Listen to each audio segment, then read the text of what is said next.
whispers to his buddies, hey, that's a tall motherfucker. He can run for a long time. We gotta make a plan to take that motherfucker down. Now this giraffe ain't bothering nobody. He's doing his own thing. He's reaching for that. He's reaching for his goals. He's reaching for that his prime steak, basically. And that's what he wants. And he gets it. Oh, he gets it. Look how big that fucker's neck is. Now that's some loyalty if I ain't never seen it before. Now you got these tigers and lions. They devise a plot against the giraffe who spent his whole life striving for more. And what happens? It's not like one lion or one tiger try to take down one giraffe. Look it up. You may see a few videos, sure, but a majority of the time, it's a whole group of cocksuckers trying to take down one giraffe. You ever seen that before in life? Have you ever felt like you strive for something your whole life and then a bunch of cunts come and try to take you down?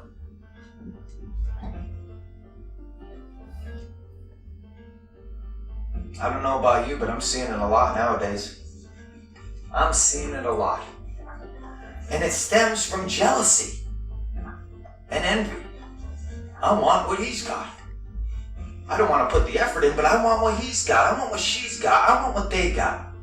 And everybody in between. I want whatever that motherfucker's got. Because from a distance, everything, it looks so easy, right? Everything looks easy. Yeah, I can do that. I can do that. Christopher Columbus said, I could sail a boat. I could take over a nation. I could make it look easy. And guess what he did? We celebrate that motherfucker. I celebrate him. I tip my hat to the guy. It's the only holiday that makes sense to me. That's the only one. But giraffes, man. Doesn't it seem like some of us are a giraffe and some of us are lions? Now, I get it. Some people can look at lions as like the fierce creature, but if you look at a lion, we're not going to get into it too much, but a lion sleeps 16 hours a day, 17 hours a day. I've heard some lions sleeping 20 hours a day, them lazy fucks. And all they do is they work together as a team. Hey, that's good. That's good. But it's not like why don't you go after something your own size? I get it, you're hungry, but then they leave the carcass. You know? So after these cunts are done tearing down the most loyal, dedicated creature on the planet, they just walk away. Like nothing happened. And what do? They go on to the next giraffe. They go on to the next easy target. Now, if you're listening to this podcast, you should be able to put two and two together and realize that I'm talking about our society.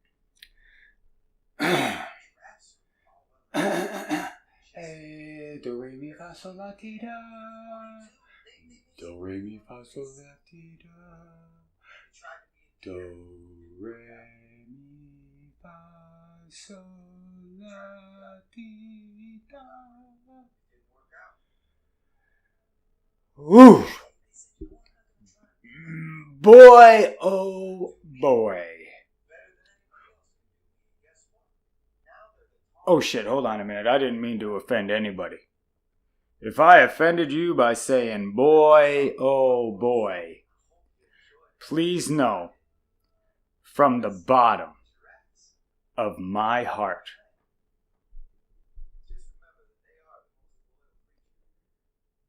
I am still pumping blood. Because to say that I apologize would be a lie.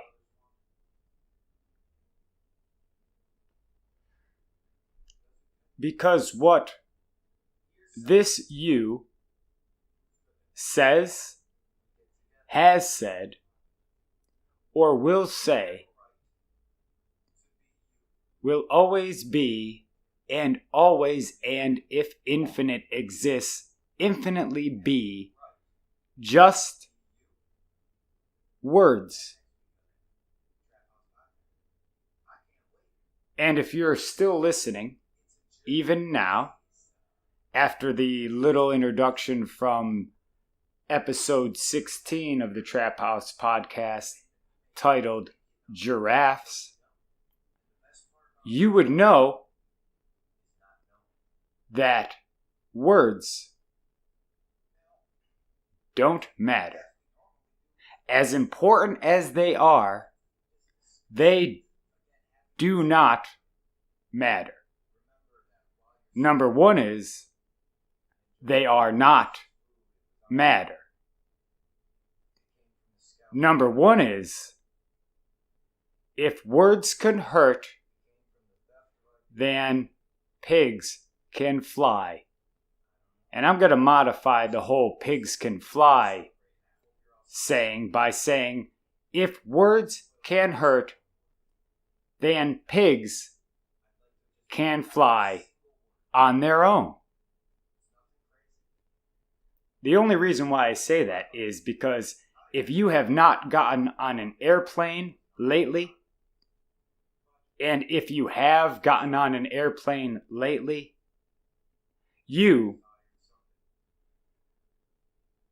have seen, or in fact, you've heard someone say who has flown, that in fact, pigs can fly.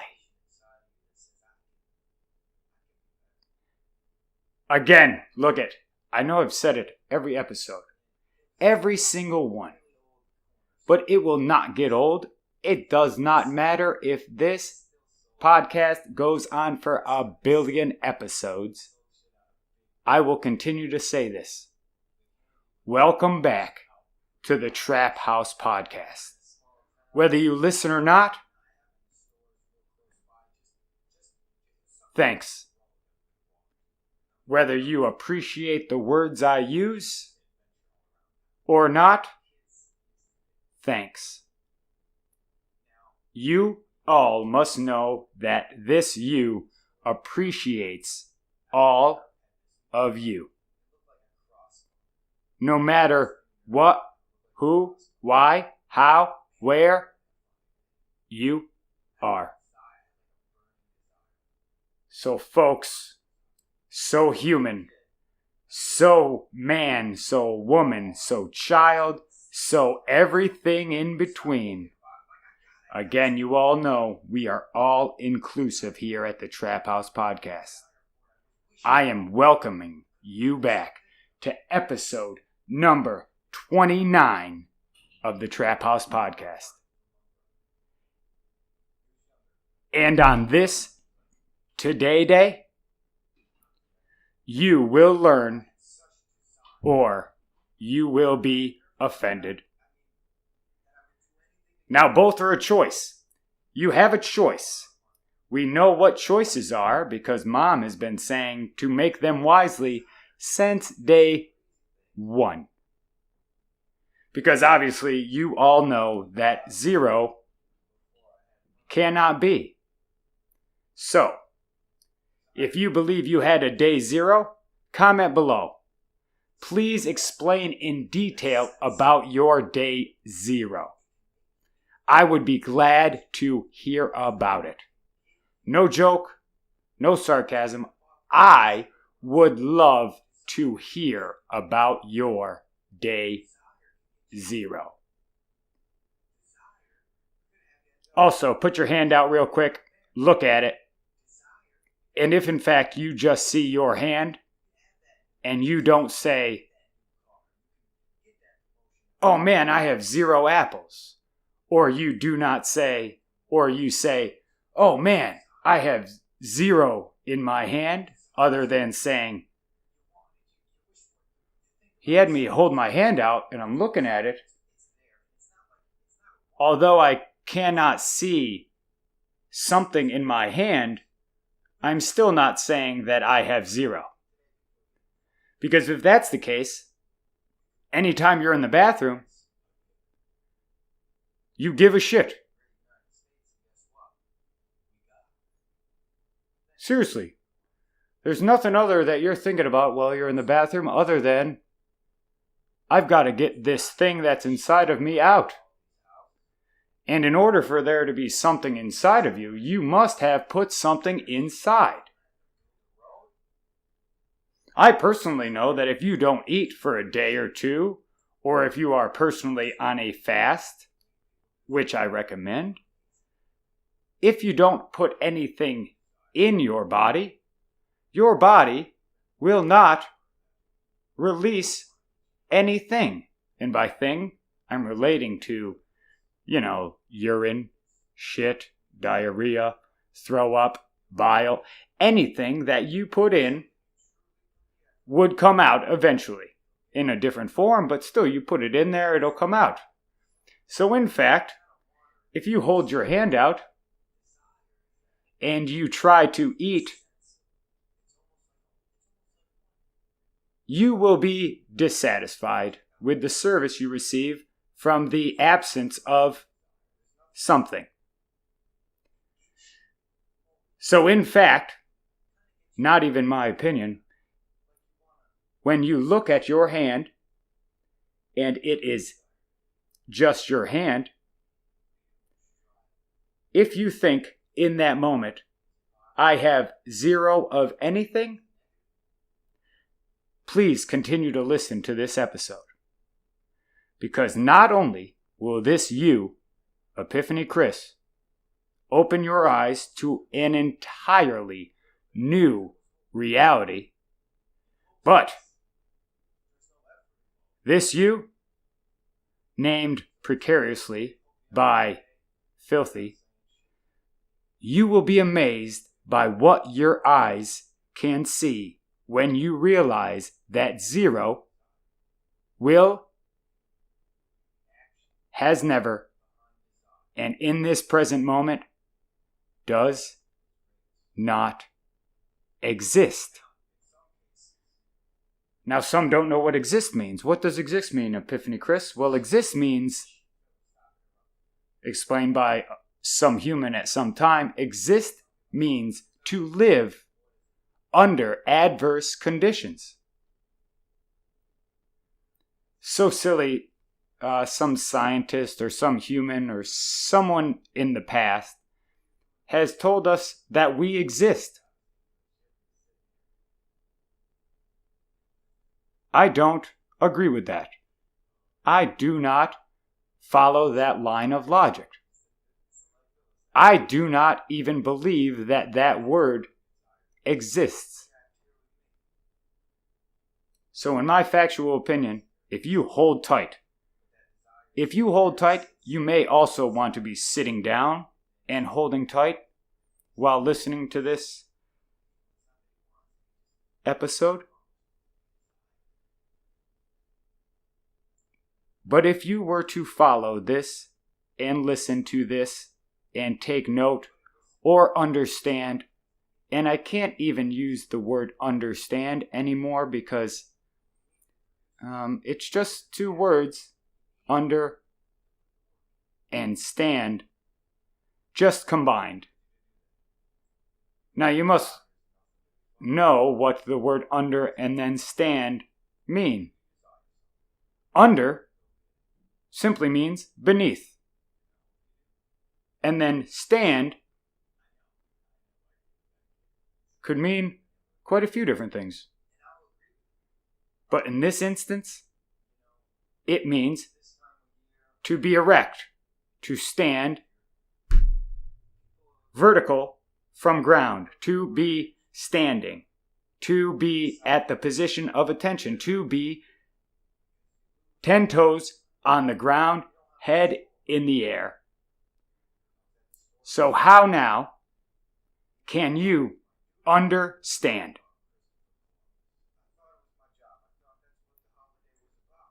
I know for a fact that whenever I'm under something,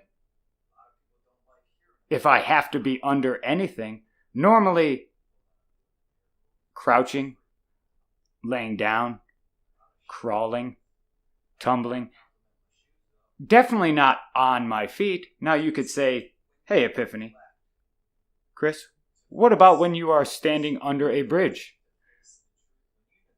Are you understanding the bridge? Or are you standing under the bridge? You can definitely stand under something, and that's a fact.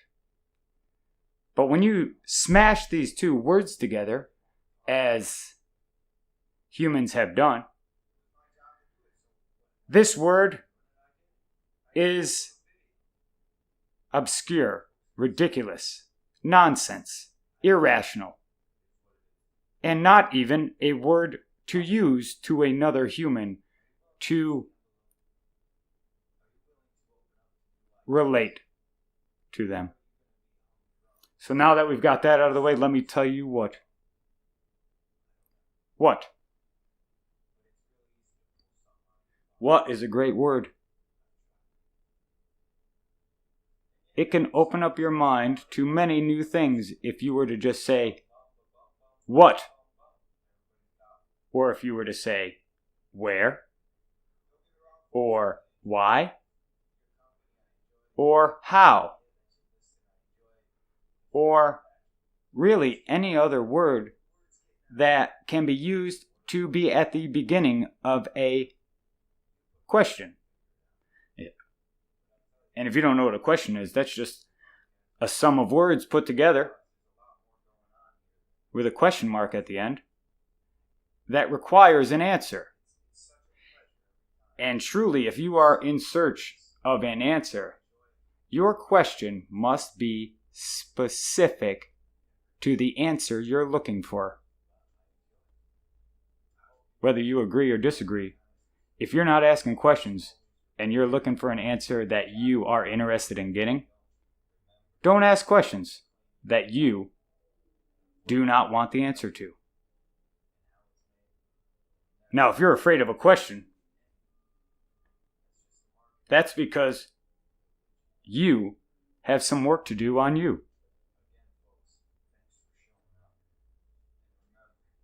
So really, in all, I guess we can call it reality, the TrapHouse podcast is back.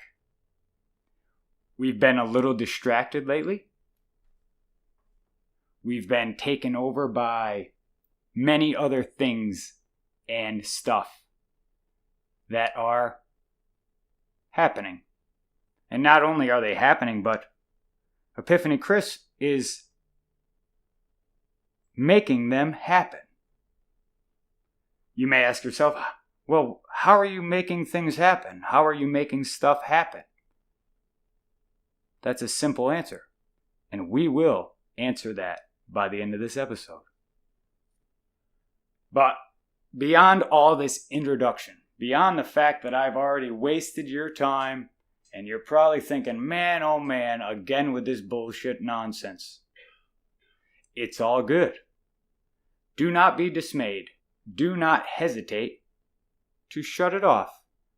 Go do something. Be productive. Just make sure that you do. And in fact, that you do for you. Because in order to make the world, to make this rock, to make this thing that we walk on every day, that we live on, work on, in order for you to make this place of life worth living, because existing is just a waste of time, if you want to make the life around you and the people around you worth the life that you're using, you must do for you. You may ask yourself, well, how do I do that? We'll answer those questions too. Why would I want to do that? Is there something special I need to do? Well, we're going to get into it soon enough. But right now, what I'm going to do is I'm going to bring you back. I believe it's over a month, almost 2 months, 3 months. You know what? It doesn't matter. all you must know is that you have been given some time to think about this "Here's Something to Think About" segment. And just let me refresh your memory, because it's simple for your memory to remember when in fact you are reminded. So here's something to think about from the previous episode, Whispers Work. Words and their meaning. Words and their meaning. Nothing specific, wasn't even a question. Just think about words or a specific word.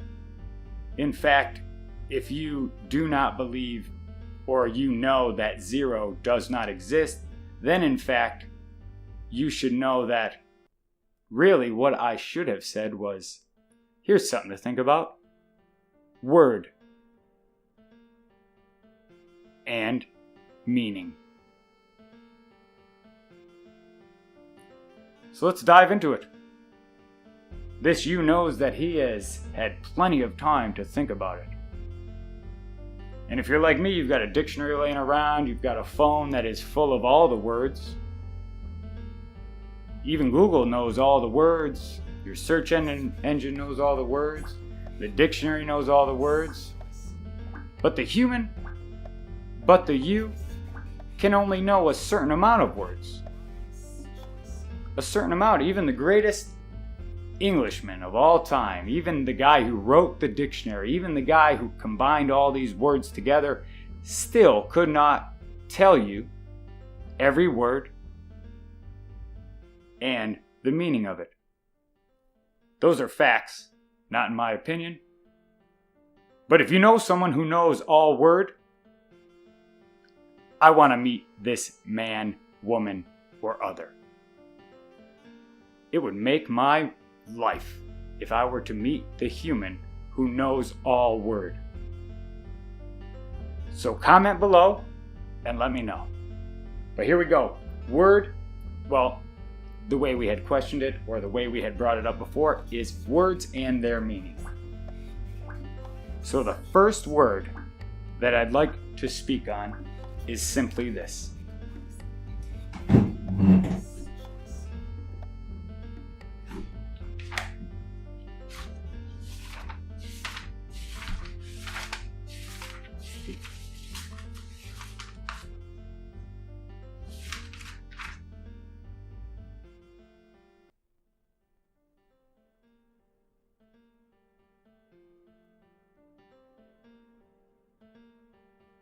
The word is critic, spelt C-R-I-T-I-C.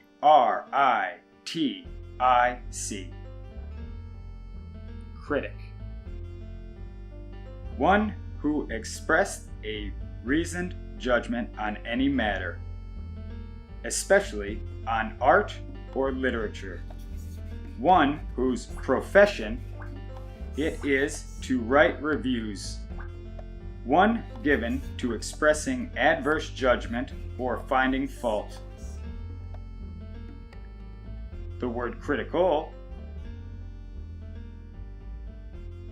pertinent to criticism or critics, captious or fault-finding, pertinent to a crisis, crucial, decisive. Criticism, the art of making a reasoned judgment, a critical appreciation. Criticize, to pass judgment, to censure. Critique, criticism, review. Now this one word has many words that define it. And I have found it to be one of the worst words to be. As a human, if you choose to critique, criticize,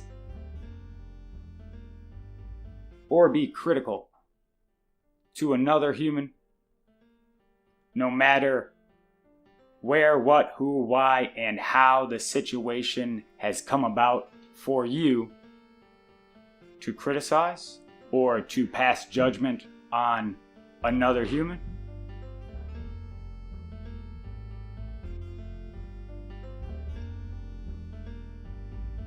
It's a sad day for you, because this episode is going to make your ears bleed.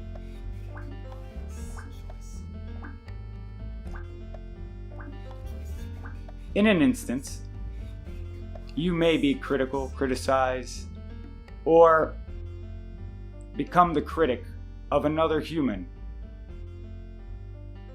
But also, in that same instance, TM, Epiphany Chris, the word in an instance, which in fact we will discuss one day. No matter, in an instance, the critic has a choice to make. And if the critic decides to be critical, it doesn't fare well for either party. If in an instance the critic decides to criticize, it's an even worse experience for the humans involved. The only time this you knows that being a critic is a good thing is when in fact you are looking in the mirror. To pass judgment on another human over some word said, work done, or in any time, actually, you could say in any time, there's no point for any human to ever be a critic. And these are facts, in my opinion. Here's how they sweeten things up. They say, oh, it's constructive criticism. It's constructive. I'm trying to help you. I'm trying to make you a better you. I'm doing what I need to do to tell you that what you're doing is not as good as if I, personally, were to have done it.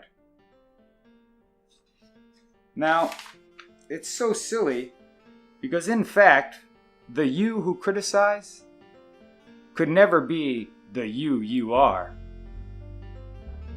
And to put yourself on a pedestal of being a critic and to assume this responsibility as judge, jury, and executioner, that's a heavy load, right?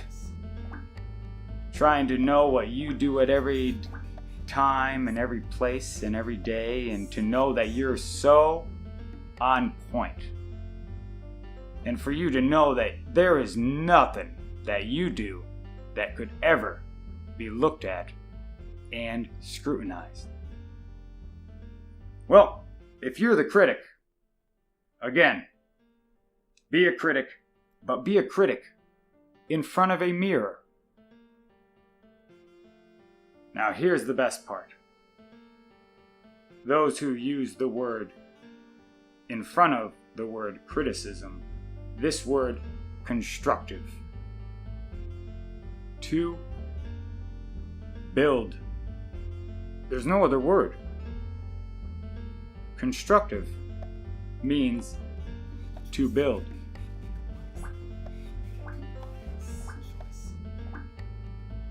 Now, if you put constructive in front of criticism, you build judgment.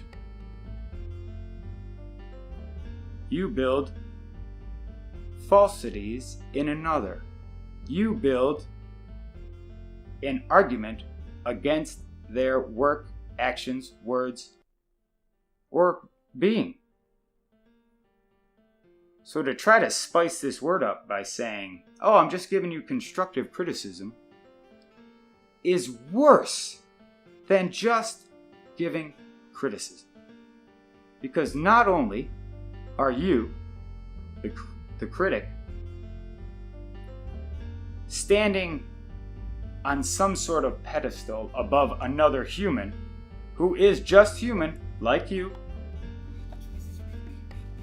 you find yourself on a pedestal above them, knowing that what and how and where and why you would do something, say something, or be something different is better, greater, more powerful than the human you are criticizing. And then on top of it,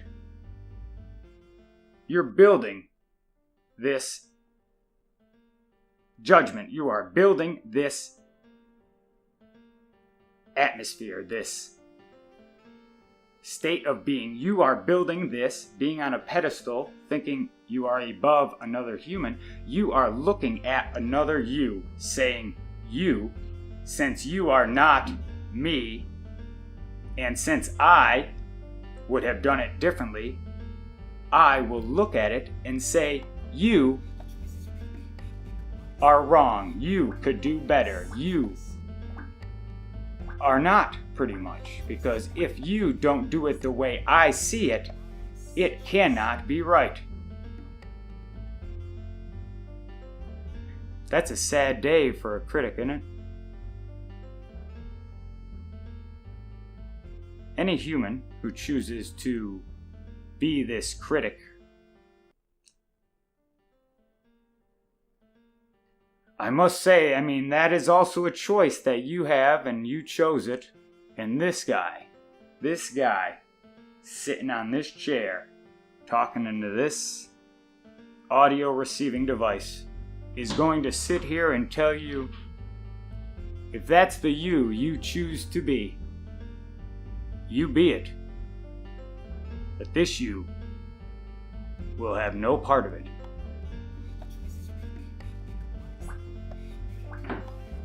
I don't know why I say this now, but I find that to be so silly. So silly.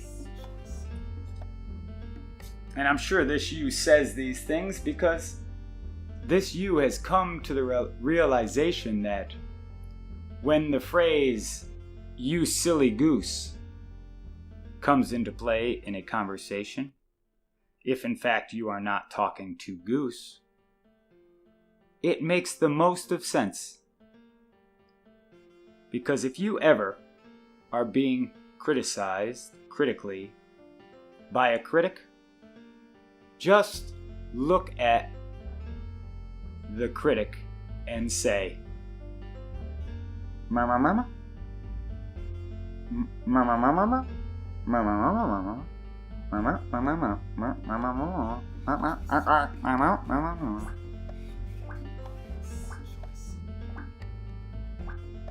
Criticize those words. You must first understand why you are a silly goose.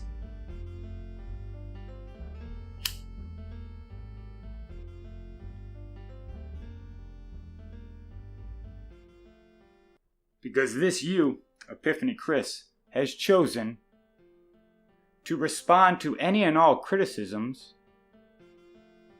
as Goose would. Mama?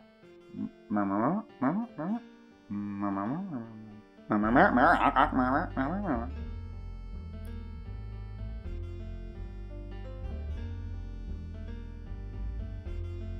Until you befriend and know Goose,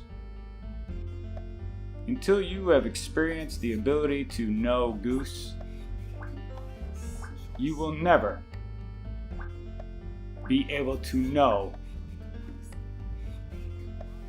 truly the reason behind critic or critics or the ability for another human to criticize. But once you know Goose, there's no going back.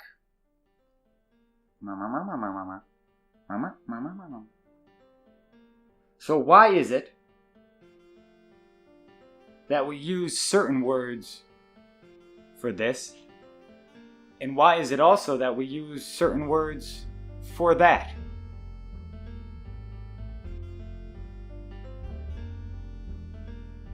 I've come to the realization that because the use of certain words, and to be straightforward, specific words, is important. Again, it may not matter, but I'll tell you this. It is important. You definitely do not want to go to the grocery store to go pick up some seed and end up with a load of seed, like dripping off your face.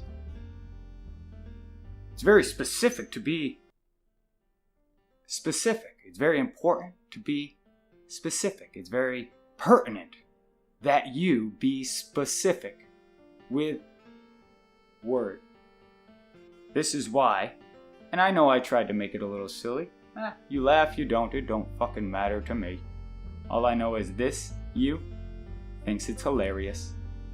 What about this? Let's just say you go into the store, you go into Whole Foods, or you go into one of these organic places, and you say, hey, you know what, I'm really looking for some nut. Or I'm looking for some nuts. And the guy thinks for a second, he turns around and he goes, I got something for you. Turns back around and says, what about these nuts? And he's got his nuts right in his hand. Gotcha, bitch. You know, I mean, be more specific. You looking for a specific kind of a nut? Walnut? Almond? If you're looking for some nuts, you might want to specify the kind of nuts you want, because in this day and age, you get a handful of them. Regardless. I can't fucking believe it. I honestly just can't fucking believe episode 9. Here we are. And if I think the process that I'm going to say today, what we're about to find out on today's episode of the TrapHouse podcast. Welcome back, everybody. Thanks for tuning in. That's kind of like the slogan they give for kids now. Thanks for showing up.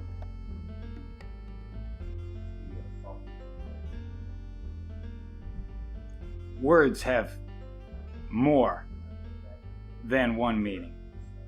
Many more than one meaning. Some have 3, 4, 5. Shit, in other languages, you're adding a ton of different meanings to one word. Just one word. I'll never understand it, I'll never get it. But, in fact, which means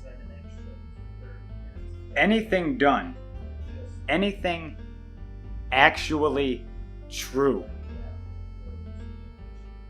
That which has happened. Actual.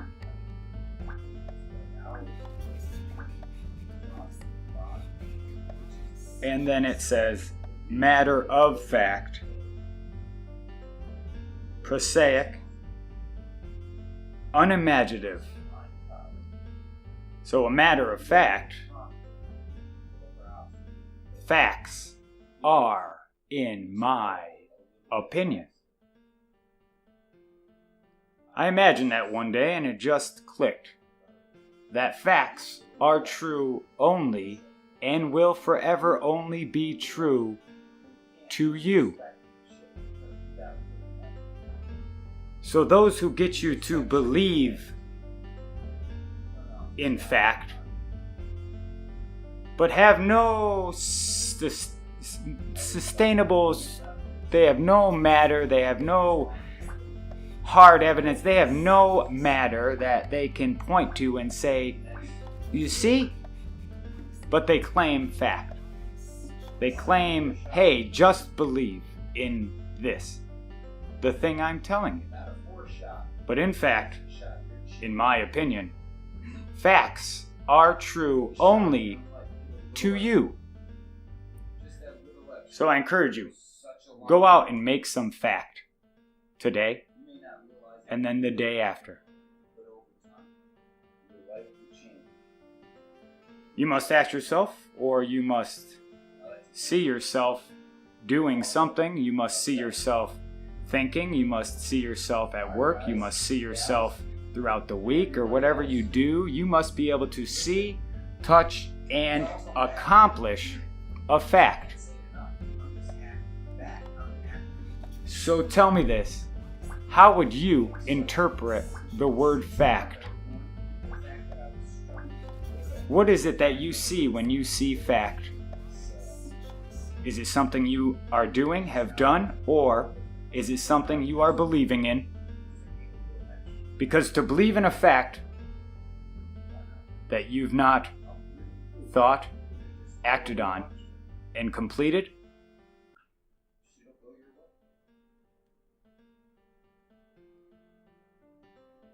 couldn't possibly be a fact, now could it? It couldn't be. And if it is, prove it. Prove to me any fact that is not a fact to you.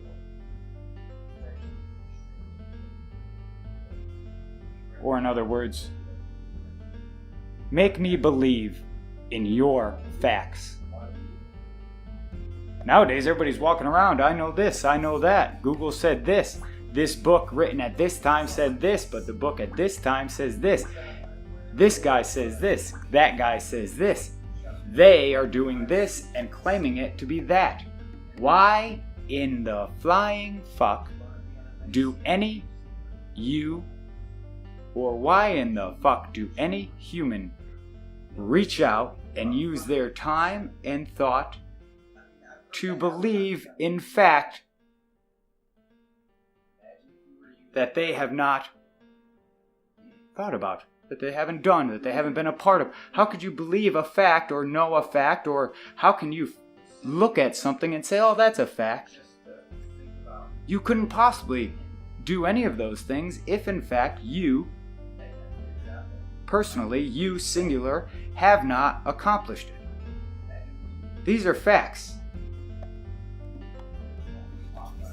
However, factually, in my opinion, if you are caught up in a belief system where in fact you must put your faith in another human to guide and direct you to your best way of living, or your best way to exist, or your best way to get through life and then die, if you are choosing to have a belief system that you have accepted and you are choosing to reach out to another human who is technically just another you, if you're reaching out to another you and you're grabbing a hold of what they are doing and what they are factually a part of, that makes you less. Bear with me here. Now, if you are you, right? If you are you and you have made the choice to figuratively reach out your hand and grab onto the pocket, you're grabbing onto the coattails, you're grabbing onto the frayed rope behind another you because you believe what they do without actually doing. If you are literally grabbing on and holding on for dear life with a belief system that you have given up to follow or to be led by or to agree, believe, consume any idea, thought, or fact in another you opinion, you are less. Now, I did not say useless, because you are definitely being used by another you. So please do me this favor and look in the mirror and ask yourself, are you you? Or am I a you being led by another you who is only using you?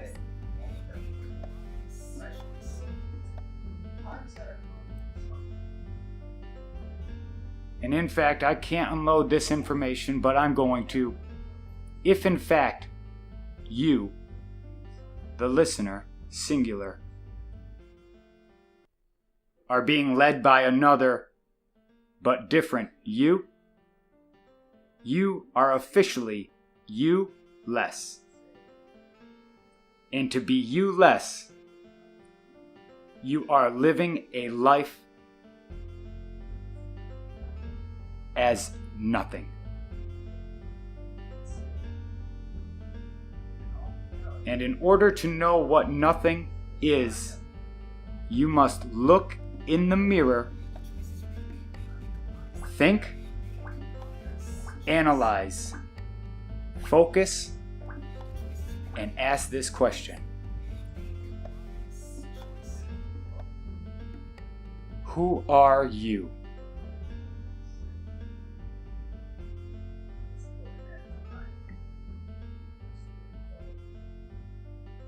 And only you can answer it.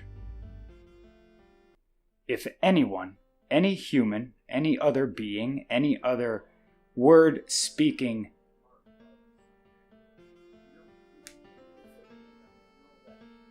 molecular structured being looks you in the face and says, you are this, or you are that, that's the critic of your life. Because in fact, if you are not the critic of your own life, and you are being criticized, or someone is being critical of the choices you are making, then in fact, you truly are you less. So please, take a little bit of time, which again is a made-up thing, for you to believe that you only have a limited amount of it. Look in the mirror and ask yourself, who are you? And if you can't answer it, and you need someone else to, you are you less. And you are literally experiencing what nothing truly is. Because once you become you less, that's it for you. You become a them or a they. And those are facts in my opinion. Does it take a lot of time to find out who you are? It sure does. Will it be easy? Will it be something that you will wake up every day and say, you know what, I just don't want to do this anymore. You won't be able to change. They say you can't change. They say people can't change. They say once who you are is who you are and that's who you are. Well, guess what? I'm gonna open up your ear hole a little bit. If you remember when you were a child, you were capable of the most amazing, inventive, unimaginable. No one else could imagine what you were capable of, but you could imagine, you could think of anything. You could look at a blanket and say, this could be a fort, this could be a roadmap, this could be a shelter, this could be anything. You were able to look at any inanimate object and use it as part of you. And then you took that inanimate object and used it for your amusement, enjoyment, your progression. You used it for something you needed it for. What happened to that you?